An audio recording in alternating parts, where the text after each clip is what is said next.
Welcome to the Real Estate Espresso Podcast, your morning shot of what's new in the world of real estate investing. I'm your host, Victor Menasce. This is the weekend edition where we interview notable people from the world of real estate investing. Today is no exception. We have a great guest all the way from Dallas, Texas. Welcome to the show, Levi Lascsak. Hey, Victor. Thanks for having me. Well, great to have you here. Well, today we're going to be talking about marketing, about attracting people to your projects. And this is an area that's of an expertise for you. But maybe before we dive into those details, perhaps give a little bit of your backstory and how you got to this point in your journey. Yeah, thanks. Thanks again for having me. So the thing is that I've had friends trying to get me into real estate or to become a real estate agent for 20 years, it seems like, but I just never really wanted to be a real estate agent. I know how hard they work, right? And it's usually trying to generate business all the time. And that just wasn't really something I was interested in, but I was in financial services, worked with all the teachers on their retirement plans. I had contracts with all of Dallas ISD. It was very lucrative. Great business for me over the last 5 years. And then in April of 2020, all the schools shut down, right? The whole world shut down and my business shut down. I had no idea when it was going to come back, when schools were going to reopen, when the world was going to reopen. I mean, it was a very shaky time. And so I was 41 years old as well. And so I sat there and I had to ask myself, how do I start over without starting over? Starting over at 41 was not attractive to me at all. And I still had some very good friends telling me to get into real estate. But the thing was that I didn't want to be a prospecting real estate agent. I didn't want to go out there. I mean, actually shaking hands and kissing babies was still on the fence, during the summer of 2020. I didn't want to cold call and door knock. I was well past those points in my life, just something I wasn't interested in. I know that stuff works, but something I didn't want to do. But I sat there and watched real estate start to increase over the summer of 2020. One of the only industries that was actually growing during that time, other than toilet paper, I would say, toilet paper sales. But the thing was that I thought about it and I said, well, if I am going to transition and move into real estate, let me see if I can figure out a plan. And then if I think I have a plan in place, then I'll move into real estate. And so ideally, I wanted to see if I could find a gap in the market because I didn't want to compete with the 10, 20, and 30-year-old veterans in the business. And I wanted to attract business. I wanted to bring people to me so that way I wouldn't have to spend my time every single day doing outreach. And so I knew that would be through social media, but which platform? I didn't want to spread myself thin and try to start 5 different platforms at once. So I took time to really kind of study each platform. What it came down to was YouTube was my last choice.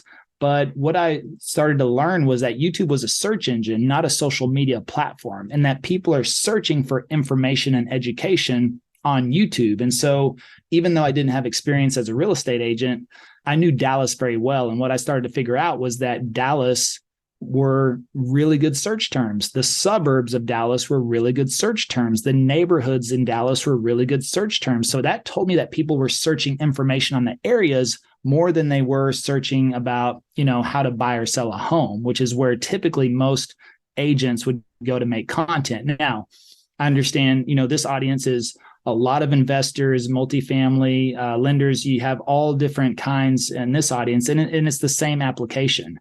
People are searching for information and education on your subject. And this is where I discovered what we call passive prospecting through YouTube. And so December of 2020 is whenever I made the move into becoming an agent.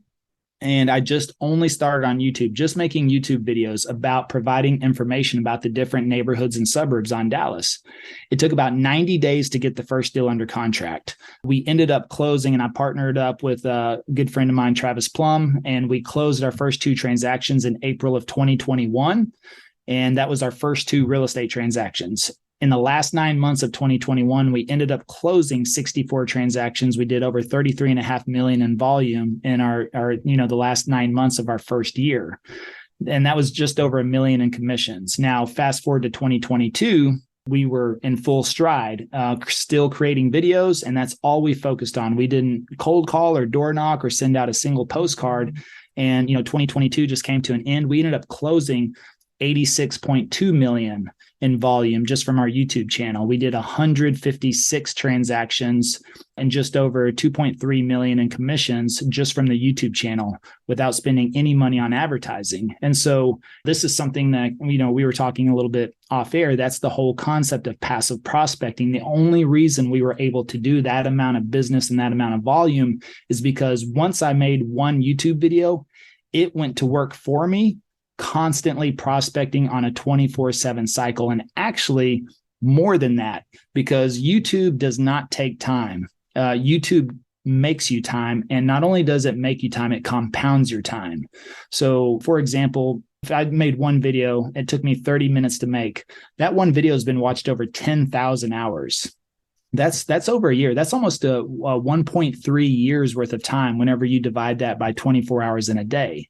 So just that 30-minute investment of my time has given me 1.3 years worth of prospecting in place for myself. So as I think about, multifamily, and this applies especially for lenders, you think about lenders. Here's what I think a lot of lenders make mistakes on YouTube is they make a lot of informational videos about the mortgage process, right? Because that's what they know everything about. They can tell you about the mortgage process inside and out, right? Title, escrow, appraisals, everything. But the problem is that people researching that on YouTube are probably already under contract with somebody else. So they're a little late to the game. We capture people in the research phase whenever they're searching about neighborhoods, suburbs, cities, towns, areas. And so we educate people on that and catch them in the research phase before they've ever decided to hire a real estate agent or a mortgage lender.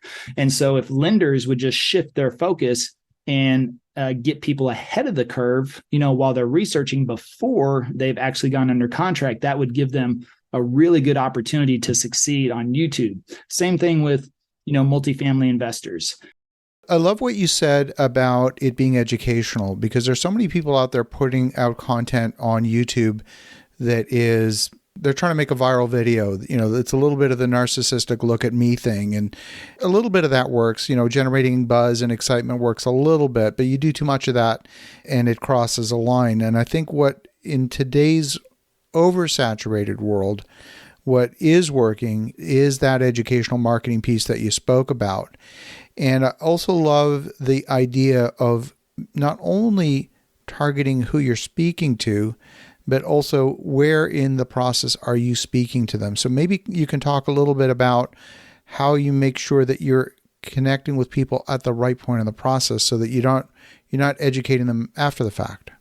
Yeah, absolutely. Well, I had to, put myself in the mindset of the audience. And this was something when starting the channel, I did a couple of months of research on YouTube before ever starting, because I wanted to really understand the platform. And I think that's where a lot of people, especially at my age range and above, that 40-year-old age range and above, we have that love-hate relationship with social media.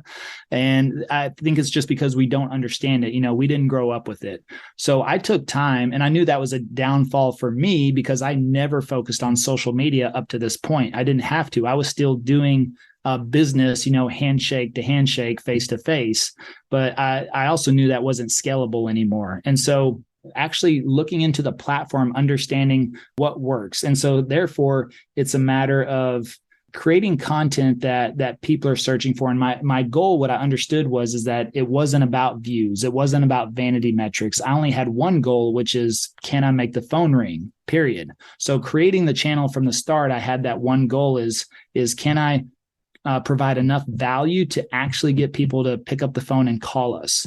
And so that was the point of that. And so what I found is that nobody was searching Levi Lascsak because nobody knew me, right? I had no presence. I had no branding. And so if I would have named the channel Levi Lascsak, it would have never been found. If I would have named videos, Levi Lascsak real estate agent, teaching you how to sell, just things like that where, as you mentioned, most people will start to focus on themselves and content they want to make. And then they start making videos about a day in the life of a agent. And that's just something that people are not really searching. So I just had to stop and say, if somebody is looking to understand about Dallas, what would they be looking for? What are they thinking about? What is their psychology? And the great thing is that YouTube and Google, gives you the answers really mostly to everything. They tell by search results, search volume. So if you looked up Levi Lascsak, at least back then, 0 search results. So you look up Dallas, Texas, millions of search results. But what if we narrow that down to a neighborhood, or a suburb, Frisco, Texas? Okay. Frisco, Texas, very high search results. Living in Frisco, moving to Frisco, Frisco, Texas, best neighborhoods. So those types of terms, as I started to look at all those had all the search volume. So that told me people are researching this and wanting to dig in and learn a little bit more and understand the areas first. Plus, Dallas is a massive area, Dallas and Fort Worth combined. What I never knew in the beginning, which I know now, is that people tell me that they'll call us and say, hey, I've narrowed it down to 2 areas based on your videos. So I've made videos on 30, 35 different suburbs in Dallas at this point, maybe 40. But that's the thing, is now people have a whole library where they can research. And of course, we're also fortunate to be in Dallas, which is a very high relocation market. And so think about people moving from out of state. They typically don't just fly in randomly and say, let's go, spend a week and spend a week of vacation in Dallas figuring it out. No, they start their research online. And this is how we've gained international clients as well. We've helped people move from Japan, the Philippines, from South Africa, from South Korea. Because guess what? They're starting their search online, and they don't want to just read about it. They want to see it. And so they want to know what these areas look like. And so it was just a matter of providing them 100% value at no charge on all the information up front. They were able to do the research, watch as many videos as they want. We never tried to capture their information. We just knew that the more content they watched, the more of a relationship they would build with us. And whenever they call us, they're ready to make a move. And when they call us, they've already made the decision they want to work with us because they've watched so much content. So it's a win-win, because we're not out chasing people. We're not bugging people. We're not capturing their information. We just make more videos, make more videos, make more videos. And once they reach the point of watching 5, 10, 15, 20, and they're ready, and we've had people tell us as well, we watched your channel for a year and waited until we were ready to buy and then called you. So they've given us all that feedback. And so we know the process works because we're providing value first and just letting them make the choice. So whenever they make that choice, they're the best customers to work with, the best clients you could ever work with, because they're choosing you basically. I love that. So when you're looking to create a piece of content, are you doing the keyword research beforehand to see what keywords are ranking, to see what topics are ranking? If no one's searching for that, you're not going to create a video. Do you do that research first before you even decide on a piece of content?